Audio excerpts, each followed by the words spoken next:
कृष्ण और सुदामा गुरु सांदीपनी के आश्रम में शिक्षा लेने पहुंचे। दोनों में गहरी मित्रता थी। आश्रम के पास एक गरीब महिला रहती थी। वह दिन रात भगवान वासुदेव का नाम जपती और भिक्षा मांगकर पेट भरती थी। एक बार कई दिन तक उसे भिक्षा नहीं मिली। वह भूखी रही और पांचवें दिन किसी ने उसे थोड़े चने दे दिए। वह सोचने लगी, सुबह इन्हीं चनों से वासुदेव को भोग लगाकर मैं खाऊंगी।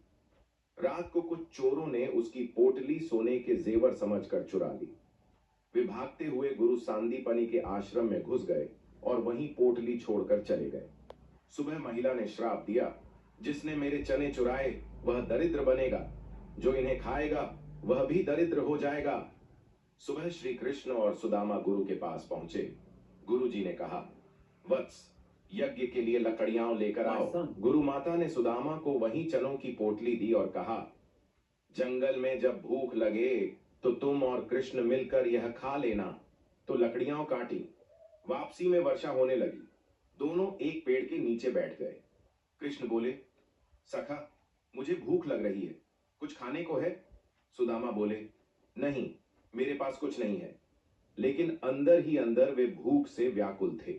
उन्होंने सोचा, अगर मैंने ये चने कृष्ण को दिए तो श्राप के कारण वे दरिद्र हो जाएंगे। नहीं, ये नहीं हो सकता। और सुदामा चुपके से चने खाने लगे। कृष्ण ने पूछा, सखा, तुम कुछ खा रहे हो? सुदामा बोले, नहीं, ठंड से दांत किटकिटा रहे हैं।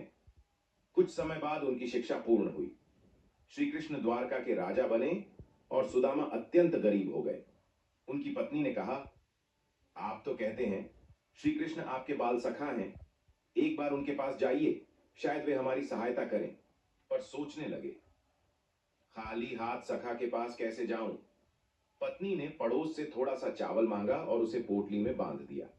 सुदामा पैदल ही द्वारका की ओर चल पड़े। द्वारका पहुंचकर वे द्वारपाल से बोले, मैं श्री कृष्ण का बाल सखा सुदामा हूं, उनसे मिलना चाहता हूं। द्वारपाल हंसने लगे, कहां द्वारका के राजा और कहां तू दरिद्र ब्राह्मण, जाओ यहां से। तभी दूसरे द्वारपाल ने जाकर श्री कृष्ण को सूचना दी, महाराज, एक ब्राह्मण द्वार पर है, स्वयं को आपका बाल सखा सुदामा बता रहा है। सुदामा का नाम सुनते